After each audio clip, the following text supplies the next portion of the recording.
compañero Carl von Holt.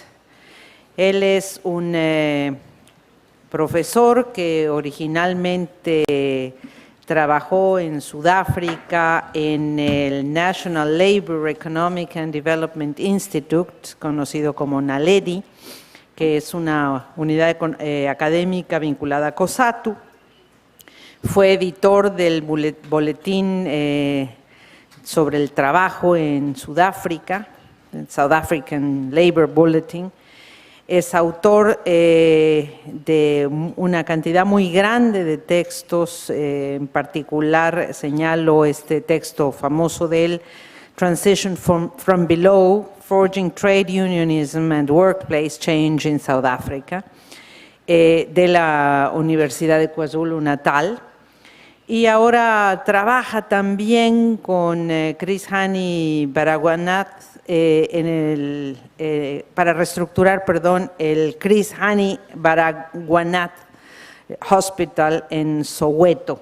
Siempre en Sudáfrica, siempre un activista extraordinario, un hombre muy respetado y de gran conocimiento social. Thank you, Carl.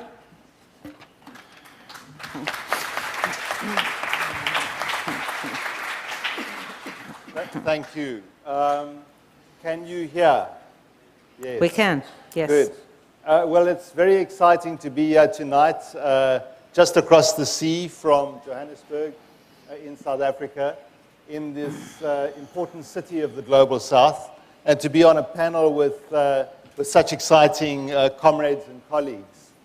I'm going to talk tonight about a particular experience of public sociology, and I'm going to use the model, the framework that I'm sure most of you are familiar with, the framework developed by Michael Burawoy to describe the different fields of sociology. According to this framework, we have professional sociology and critical sociology that operate in the academy. The audience is academics, scholars. And then we have the non-academic sociologies, the policy sociology, which is directed to a policy community and to those in power, where the sociologist is a paid researcher, paid by those who want certain research done, and public sociology, where the sociologist engages with a public beyond the university and a public in the interests of social change and ending domination, in the interest of social transformation.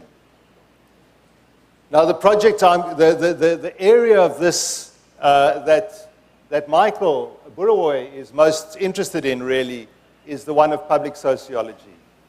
And I'm going to talk about an experience, our experience, my experience of public sociology in South Africa, and I'm going to try to trouble this.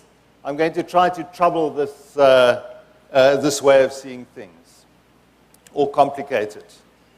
The project I'm going to talk about is the attempt to transform Chris Hani Baragwanath Hospital in Soweto, in South Africa.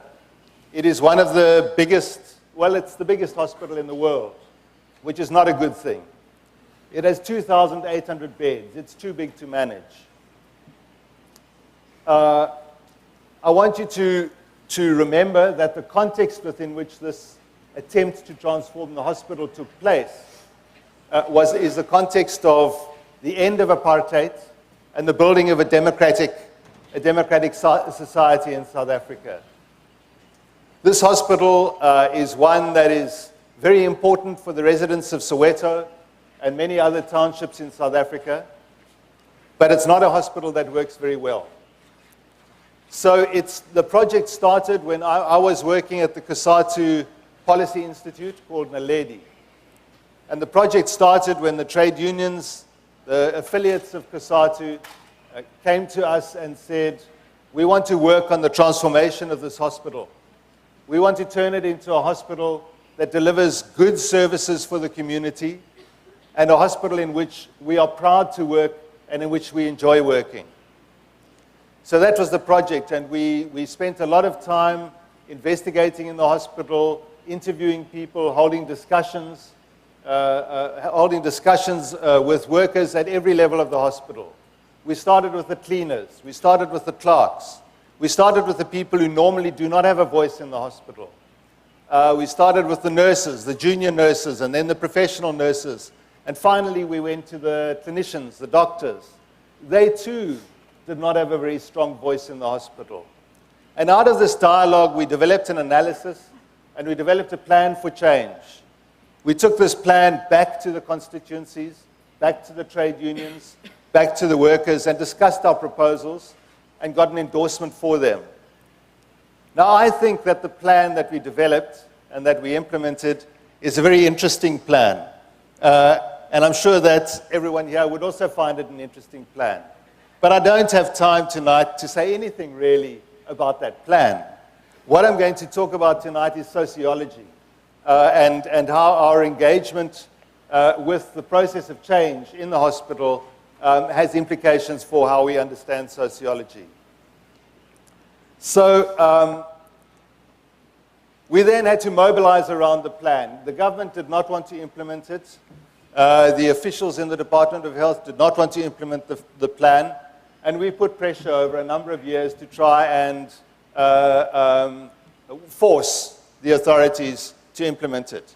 This was the culmination of that process, a big march through Soweto. You can see at the front the professors, the clinicians, the matrons, the trade union leadership, all looking very respectable. And further back in the march, the blue-collar workers, toy-toying. I'm sure you've all seen on TV what we do in South Africa when we're fighting. We dance and sing war songs. That's what's happening here. The outcome of this march was finally an agreement from the government that they would fund the plan. And they entered into a contract with Naledi, the organization I was in, to implement it. So that was a story of public sociology, a story of working with the publics in the hospital and beyond the hospital to develop a plan, mobilizing around the plan, and putting pressure on the authorities to implement it.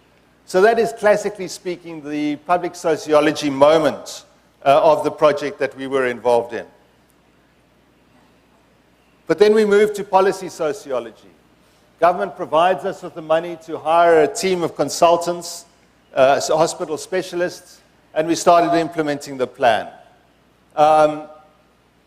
We did this over a period of about 3 years. We achieved, if I may say so, I think we achieved quite remarkable results. We implemented it in one section of the hospital, the surgical division, which is about a quarter of the hospital. So in itself, it's a very big unit.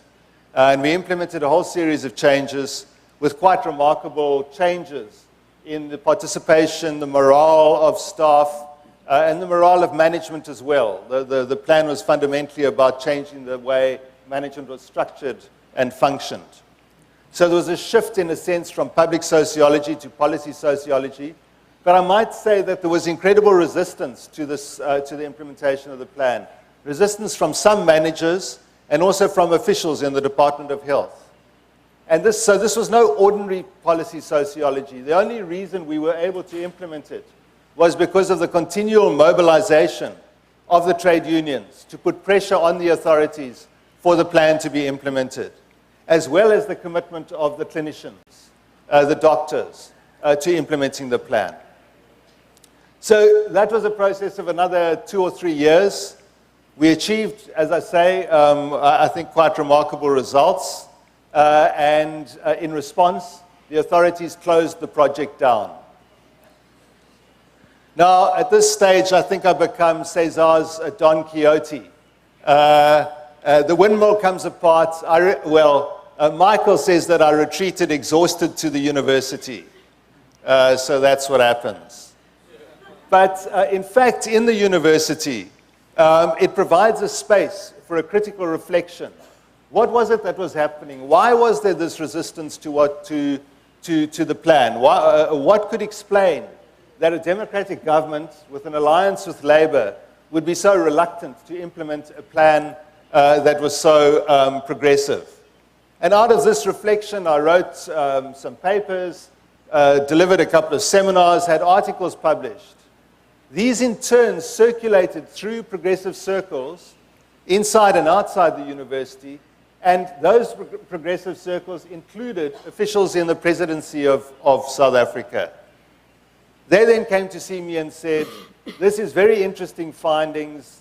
Can you work with us to develop a new research project looking at institutions across a range of state sectors to see whether the same dynamics hold, the same problems hold, and what a strategy for transformation could entail.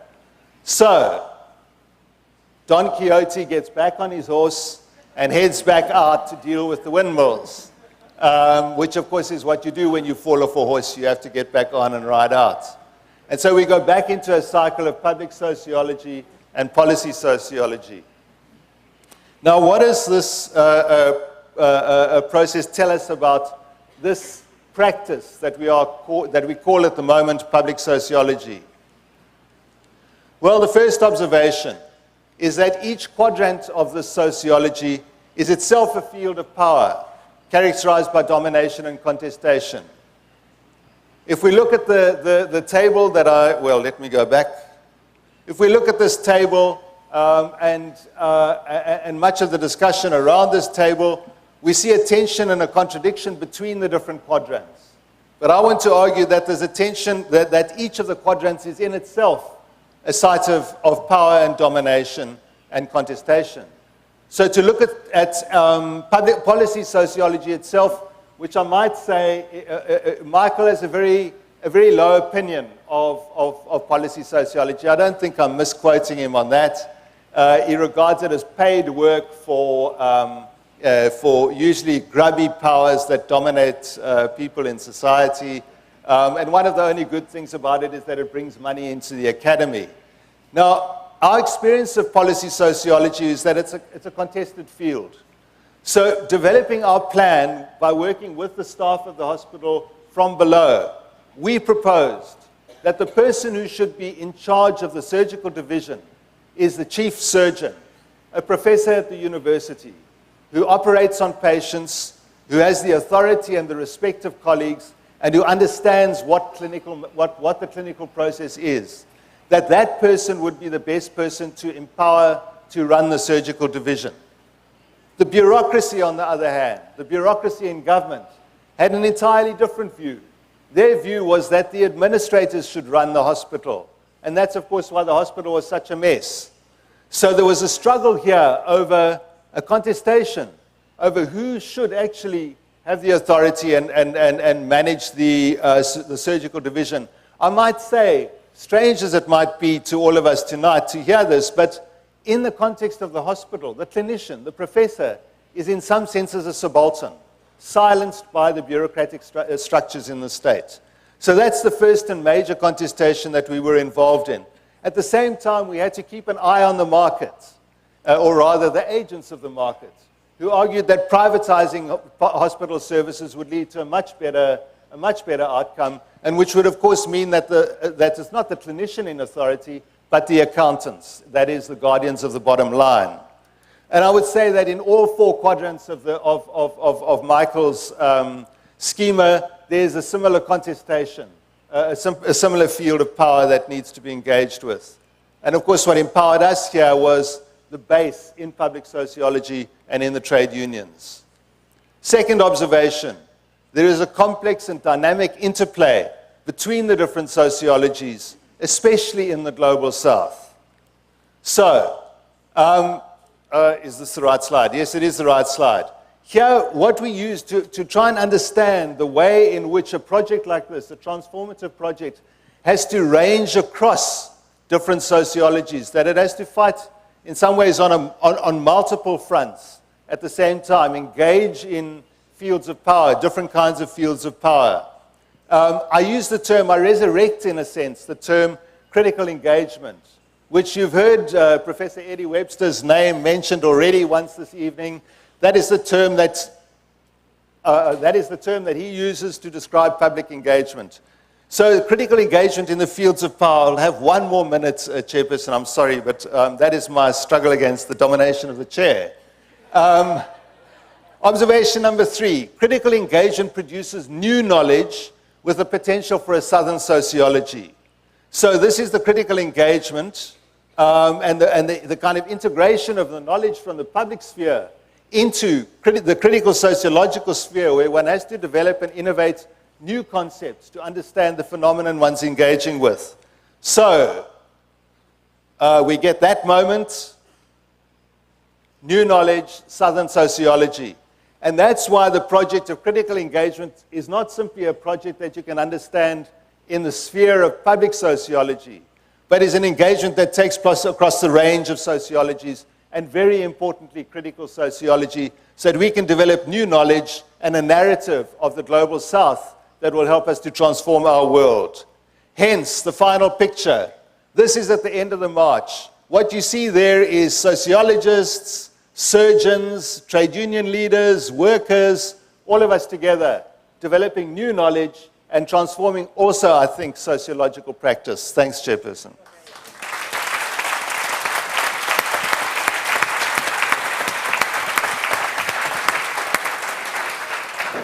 Bueno, muchísimas gracias, Carl. Creo que nos has dado una lección extraordinaria de las excepciones a los planteamientos de César, en el sentido de que la sociología práctica puede dar lugar a la frustración, el diletantismo y el agotamiento. Creo que Carl nos ha mostrado la gran creatividad que desata la experiencia práctica. Muchísimas gracias. Tenemos unos cuantos minutos para hacer preguntas. Ofrezco a los colegas la posibilidad de que intervengan. Allá atrás. Sí, se escucha. Orión, ¿verdad? Te van a dar un micrófono, Orión.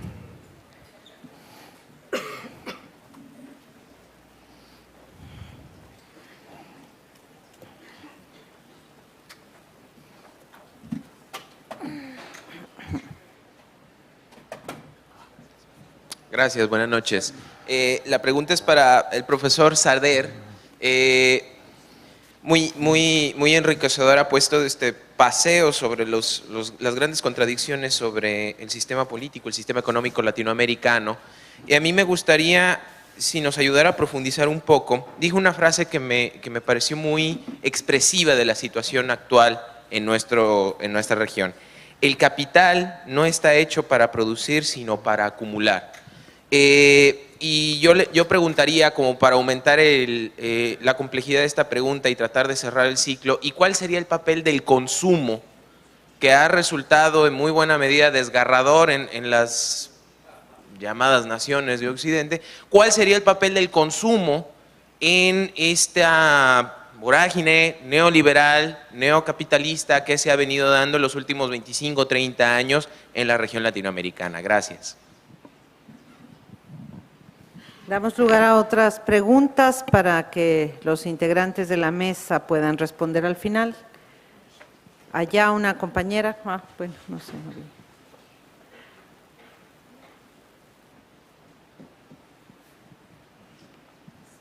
También una pregunta para Emir Sader. Hay un aspecto crítico de estos nuevos gobiernos latinoamericanos que tiene que ver con que son ejecutivos fuertes y ha sido criticado desde la izquierda, pero parecen imprescindibles. Entonces, una reflexión sobre eso. Y una observación para Marta, quizás. ¿Por qué las activistas se llaman Lola, Carmen y tenemos a Habermas, a Bourdieu y a Judith Butler? Perdón, es que hablaste un poco rápido y no se entendió la pregunta. Perdón, por favor. Sí, perdón. A Emir, una reflexión sobre los ejecutivos fuertes en esta etapa en América Latina, que ha sido criticada desde la izquierda. ¿Objetivos? No, los poderes ejecutivos, los ejecutivos fuertes. Poderes ejecutivos fuertes. Es uno de los puntos que ha sido criticado desde la izquierda a estos gobiernos. Poder ejecutivo fuerte, dijiste. Exactamente. Perdón, ya, gracias.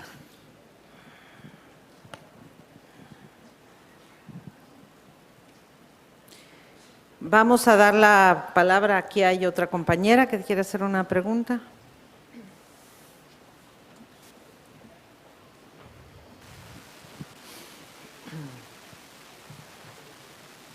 Bueno, yo tengo dos preguntas. Una es para el profesor Rodríguez y otra para el profesor Sader. Para el profesor Rodríguez quisiera preguntarle, cuando usted hablaba de sociologías públicas, me gustaría que ampliara ese concepto, o sea, ¿en qué sentido lo usa? Si lo usa teniendo en cuenta los diferentes contextos en que cada uno de nosotros estamos y cómo cada uno nos tocaría jugar un diferente papel como sociólogos públicos. O sea, me gustaría que ampliara ese concepto. Y para el profesor Sader, me gustaría preguntarle, si bien usted hace apreciaciones a nivel general de la región en América, pues de Sudamérica, América Latina, me gustaría que también hablara sobre algunas especificidades o diferencias que se pueden encontrar en la región. Lo digo porque, bueno, yo soy de Colombia y usted hablaba un poco de diferentes políticas de intervención que se vienen aplicando actualmente en la región, pero desde la comprensión que he analizado en mi país, veía que de pronto algunas de esas dinámicas no encajaban en lo que usted mencionaba. Entonces me gustaría que ampliara, como que también dijera especificidades o diferencias. Muy bien, ¿alguna pregunta más? Y pasamos a las respuestas. Allá un compañero de aquel lado, Linda.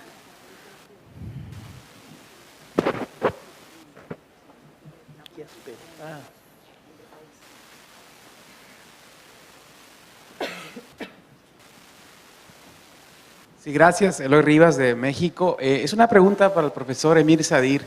Me gustó mucho, coincido mucho con esto de que uno de los grandes retos que enfrentan los procesos de democratización en América Latina es el asunto de la concentración de la tierra, ¿no? El poder que juega el papel del capital internacional a través de las mineras, etcétera, pero también el poder, el monopolio de la palabra que están llevando a cabo los medios de comunicación. En México es muy claro cómo, por ejemplo, unas cuantas familias ricas han impuesto un candidato que es completamente antipopular, que ha estado involucrado en matanza de campesinos en el Estado de México, etcétera, ¿no? Entonces, mi pregunta es, ¿cuál sería para usted las prácticas que debe llevar a cabo un sociólogo, la sociología pública, para dislocar la hegemonía que ha impuesto la burguesía local en estos casos muy particulares, o para dislocar el poder que tienen los medios de comunicación y entonces así empujar los procesos democráticos, ¿no? Muy bien. Si les parece, colegas, vamos a proceder. Ahí hay una al final, una pregunta. Allá, un compañero, hasta el fondo. Sería la última pregunta e inmediatamente pasamos a con los comentarios y las respuestas. Okay, just maybe a comment to the Cesar Rodriguez on Public Sociology 2.0. I read Don Gizzo as part of a curriculum in South Africa, colonial curriculum, I would say, when I was still at school. But I think, ironically, it had this benefit because now I understand what what you're drawing as an example. But I think it's a wrong analogy in my view, because as far as I understand, Don Gizzo was a madman. And he was chasing after a certain Dalshina del Togoso, I think, a beautiful woman who was his ideal woman. But I'm not too sure whether it's a very good analogy. But I enjoyed your presentation on the whole. And so the lady who presented on the role of women in communities, I think that is a very humbling presentation. And I think Bourdieu was clearly, exposed, because there's a tendency here to perceive sociologists as being isolated and not being part of the broader society. And I find it problematic when they say we operate in ivory towers, because I see myself as part of the community. And as a sociologist, I'm not in any way separated from the society. So that, for me, I think is very critical. The issue of the notion of the structure-agency relationship, I think, is critical. That the agency is not passive, nor are they stupid. In this case, I think, the lady, I think you mentioned that they were laughing at, actually proved to them that she's not stupid, and not only the so-called educated and formally educated are intelligent. Thank you. Muy bien. Bueno, yo quisiera pedirles ahora a los colegas que hablaran en el orden en que hablaron en la mesa, comenzando por Emir, para dar respuesta a nuestros compañeros y también para hacer un comentario final para cerrar la mesa. Emir, por favor. Bueno, sintéticamente, el consumo tiene un papel de democratización social. En general se ha gobernado en América Latina para un tercio o menos del mercado, una concentración de renta fuerte, consumo concentrado en las esferas más altas y exportación. Los gobiernos progresistas lo que hacen es privilegiar el consumo del mercado interno de consumo popular. Tiene ese rol antes de todo. Segundo, tiene el lado funcional de abrir un espacio de realización de capital que no dependa de las demandas de los países centrales. Ahora, eso está mostrando un límite, porque aunque genere una demanda, el gran capital, los grandes emprendedores latinoamericanos no están acostumbrados a producir para las capas populares. Antes de todo, están acostumbrados hoy a especular. Gobiernos que crean las condiciones financieras, de crédito, absolutamente favorables, pero encuentran una burguesía que está acostumbrada a vivir de la producción para las élites, de la exportación y de la especulación financiera. Es un límite real que pone obstáculos a la continuidad de ese modelo en América Latina. El Ejecutivo fuerte. Bueno, por una parte el tema del Estado fuerte, ¿no? En contraposición a la centralidad del mercado. Yo creo que se justifica absolutamente desde el punto de vista de las políticas económicas que están llevando a cabo, de la soberanía política externa, etc. Otro tema es la institucionalidad, las nuevas formas de democracia política y social que en América Latina apenas se esbozan, ¿no? La idea de refundación del Estado, que es una buena idea, tiene todavía que probar la capacidad de ser efectivamente un instrumento de democracia política y social. Diferencias de países. Es muy difícil hablar muy rápidamente. Claro que hay países que corresponden a los rasgos que yo he mencionado, ¿no? Algunos más radicales, otros menos. Estado inductor de crecimiento económico y garante de las políticas sociales, prioridad de las políticas sociales no ajuste fiscal, etc. Otros son modelos absolutamente antagónicos, ¿no? Yo diría que Chile, México son modelos más puros de neoliberalismo, tratado de libre comercio con Estados Unidos, etc. Y hay otros que están en el medio y que buscan conciliar las dos cosas con grandes dificultades. Entre ellos seguramente está el nuevo gobierno de Colombia, está el nuevo gobierno de Perú con enormes contradicciones y buscan compatibilizar TLC con proyectos de integración regional, política social con modelo exportador. Entonces, muy rápidamente son lo que yo podría mencionar sobre eso. Los intelectuales, además de su capacidad reflexiva, nosotros tenemos obligatoriamente nuestro deber social que hablar a la gente. Es decir, ocupar espacios públicos, generar formas alternativas de discusión, de debate, de propaganda de ideas, de neutralización relativa del gran monopolio de la palabra que existe en todos los países del continente. Las formas concretas tienen que en cada país descubrirse cuáles son, pero no podemos refluirnos a los muros de la universidad. No tenemos el derecho, siendo financiados con impuestos públicos pagados por la masa de la población, de seguir reproduciendo el saber dentro de los muros de la universidad. Es un espacio obligatorio, pero no podemos reducirnos a... Tenemos una obligación pública, somos servidores públicos, tenemos obligaciones, por lo tanto, de democratización de la opinión pública. Gracias. Muy bien, muchas gracias. Emir, César. Gracias por las preguntas. Voy a referirme brevemente a las que fueron dirigidas a mí en relación con las sociologías públicas. Cuando hacía alusión a eso, quería decir que hay diferentes tradiciones nacionales y diferentes tradiciones regionales de sociología pública. Por ejemplo, algo que afortunadamente ahora está cambiando poco a poco y en parte por el trabajo de Claxo, es un intercambio mucho más grande en América Latina entre Brasil y el resto de América Latina, por ejemplo, pero aún hay, digamos, incluso por diferencias de tradición intelectual, lingüística, etcétera, bastante desconocimiento incluso dentro de América Latina. Pero mi invitación y lo que no alcancé a mostrar allí en la presentación es una invitación a ver otras tradiciones de sociología pública en el sur global. qué significa sociología pública en diferentes países, en diferentes regiones, es distinto. Lo que yo he percibido, por ejemplo, trabajando con sobre todo ONGs de derechos humanos en Sudáfrica, es que allí también, como bien salió en la presentación de Carl, hay un intercambio y una circulación grande entre los diferentes cajones. Pero ¿cómo circula la gente y desde qué trayectoria histórica circula, por ejemplo, es diferente? Con Carl hablábamos en Johannesburgo alguna vez sobre esto, sobre la posición del intelectual, por ejemplo, que viene de la lucha por la liberación contra el apartheid en Sudáfrica. Es distinta de la que la posición y la circulación de un intelectual que viene, por ejemplo, de una realidad de dictadura de los años 70 en Argentina o en otras partes. Así que la invitación y la forma, una de las formas posibles de resolver este dilema del Quijote que yo planteaba sin adherirme a él, es decir, ahí sí quiero ser claro, quiero dejar presente porque me parece que hay que ser crítico y reflexivo incluso en la práctica de la sociología pública, pero evidentemente como los demás aquí presentes estoy imbuido en esa práctica, así que me toca ser optimista un poco por deber profesional y personal.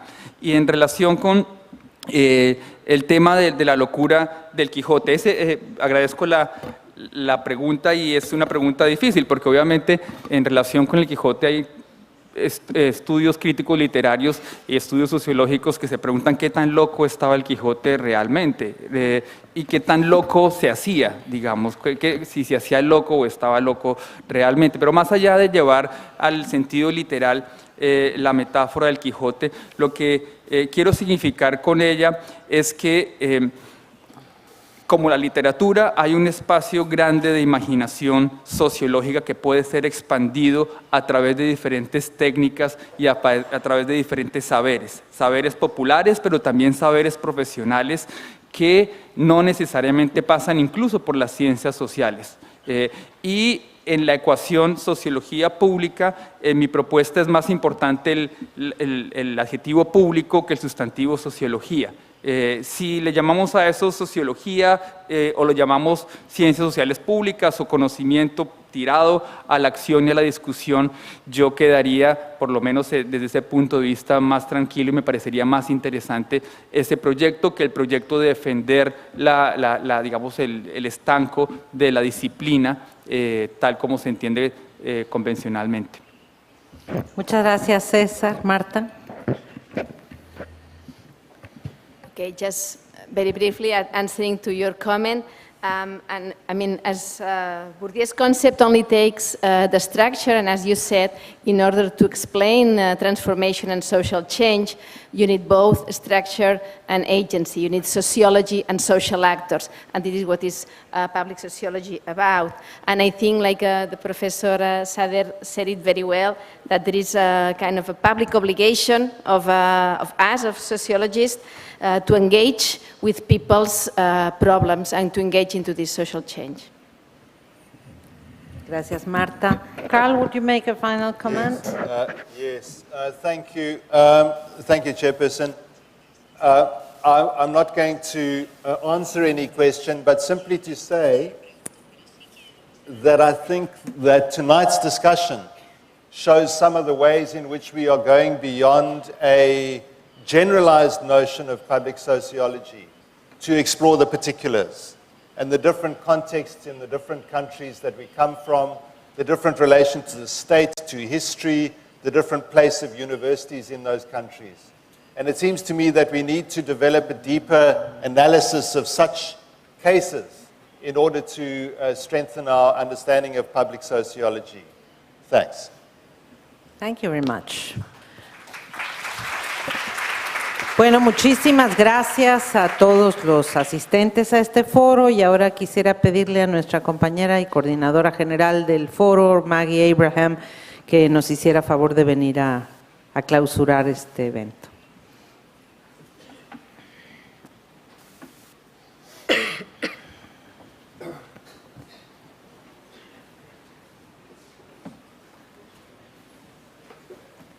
Thank you to the panelists and thank you to the chair, Raquel. It's truly fitting that we close with public sociology, but acknowledging that public sociology and Michael Bureau as ISEP president, it's wonderful to start with that, but also understand, as all the panelists have pointed out, there's a long history of public sociology in many parts of the world, labor sociologists, feminist sociologists. And so today I think it's important to recognize once again how we're ending with a very important part of the forum, and that is to engage sociology with larger publics.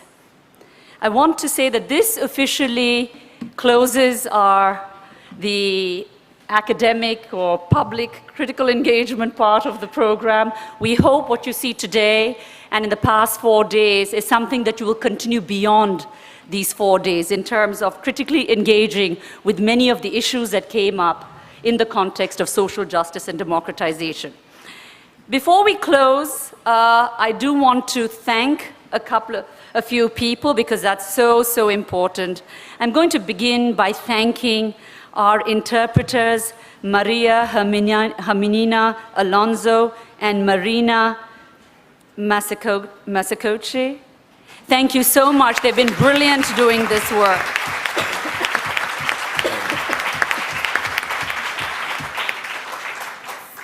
I know many of you have come and personally talked to me about the wonderful work of MCI, the group that has been working and taking you to different places. Carolina Lozano, who heads the team, I want to take a moment to thank the entire team who have done an amazing job of showing all the places and seeing that this works smoothly. Thank you.